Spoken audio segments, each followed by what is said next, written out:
ഇന്നത്തെ എപ്പിസോഡില് ജിൻഡോയ്ക്കും ഗബ്രിക്കും പണിഷ്മെന്റ് കൊടുക്കുന്നതിന്റെ ഭാഗമായിട്ട് ലാലേട്ട പുറത്തേക്ക് പോകാൻ പറഞ്ഞപ്പോ ഗബ്രിയെ കെട്ടിപ്പിടിച്ച് കരയുന്ന ഹൗസ്മേറ്റ്സിനെയാണ് നമ്മൾ കണ്ടത്. ഹൗസിനുള്ളിൽ വളരെയധികം പിന്തുണയുള്ള ഒരു കണ്ടസ്റ്റന്റ് ആണ് ഗബ്രി. ആ പിന്തുണ ശരിക്കും വിസിബിൾ ആയിരുന്നു ഇന്നലെ.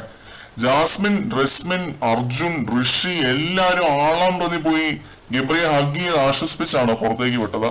പക്ഷെ ജിൻഡോയ്ക്ക് യാത്ര പറയാൻ അവിടെ രണ്ടേ പേരെ ഉണ്ടായിരുന്നുള്ളൂ പ്രധാനമായിട്ടും, ജാൻമണി പിന്നെ യമുന. ഇവരോട് യാത്ര പറഞ്ഞാണ് ജിൻഡോ ഇറങ്ങിയത്. ഇത്രയും അധികം വെറുക്കപ്പെടാൻ മാത്രം ഈ മനുഷ്യൻ എന്താണ് കാണിച്ചത് എന്ന് ലൈവ് കാണുന്ന എനിക്ക് ഇതുവരെ മനസ്സിലായിട്ടില്ല. റോങ് ആയിട്ടുള്ള സ്റ്റേറ്റ്മെന്റ്സ് പറഞ്ഞിട്ടുണ്ട്, ഇല്ല എന്ന് ഞാൻ പറയുന്നില്ല, അതിനെ നിഷേധിക്കുന്നുമില്ല. പക്ഷെ അതിനൊക്കെ ജിൻഡോ മാപ്പ് പറഞ്ഞിട്ടില്ലേ. 18+ എന്ന ആ ഒരു ടാഗ് 8 എണ്ണമാണ് ജിൻഡോയ്ക്ക് ലഭിച്ചത്. ഗബ്രിക്ക് 3, ജാസ്മിന് 2. ആ ഒരു ഡിഫറൻസ് നിങ്ങളൊന്ന് നോക്കണം. കൈ രണ്ടും കൂട്ടിയടിച്ചാലാണ് ശബ്ദം കേൾക്കുന്നത്. പ്രൊവോക്കേഷന്റെ പുറത്താണ് ജിൻഡോ ഈ കഴിഞ്ഞ 2 ആഴ്ച പറഞ്ഞിട്ടുള്ളതെല്ലാം. മോശമായ രീതിയിൽ സംസാരിച്ചിട്ടുണ്ടെങ്കിൽ പറഞ്ഞിട്ടുള്ളതെല്ലാം ഈ പ്രൊവോക്കേഷന്റെ ഭാഗമായിട്ടാണ്. ഗബ്രിയുടെ ഉദ്ദേശം എന്തായിരുന്നു എന്നും ലൈവ് കണ്ടവർക്കറിയാം. പുറകെ നടന്ന് പ്രൊവോക്ക് ചെയ്തപ്പോ ബിഗ് ബോസ് വാർണിംഗ് കൊടുത്ത കഥയൊന്നും വീണ്ടും പറയാതിരിക്കുന്നത് തന്നെയാണ് നല്ലത്.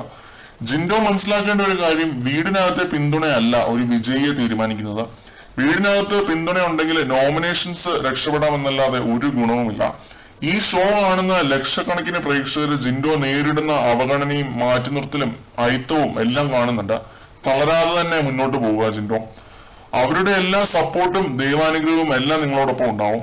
തളർത്താൻ ശ്രമിക്കുന്നവരുടെ അടുത്ത് പറയുക, എന്റെ കൂടെ എന്റെ പ്രേക്ഷകരുണ്ട് എന്ന്. അപ്പൊ അവരുടെ വായടയും. വാക്ചാതുര്യം കൊണ്ട് പലർക്കും നിങ്ങളെ തോൽപ്പിക്കാം, പക്ഷെ പ്രേക്ഷകർ നിങ്ങളുടെ കൂടെ നിൽക്കുമെന്ന് ഉറച്ചൊരു തീരുമാനം എടുത്താൽ അത് നിങ്ങളുടെ വിജയം തന്നെയാണ് ജിൻഡോ. ലാലേട്ടനും ബിഗ് ബോസും ഒന്നും അതിലൊരു പങ്കുമില്ല. പ്രേക്ഷകരും നിങ്ങളെ ഒറ്റപ്പെടുത്താൻ കൂട്ടു നിൽക്കില്ല. മല്ലയുടെ കളികൾ കാണാൻ വേണ്ടി കട്ട വെയിറ്റിംഗ് ആണ്.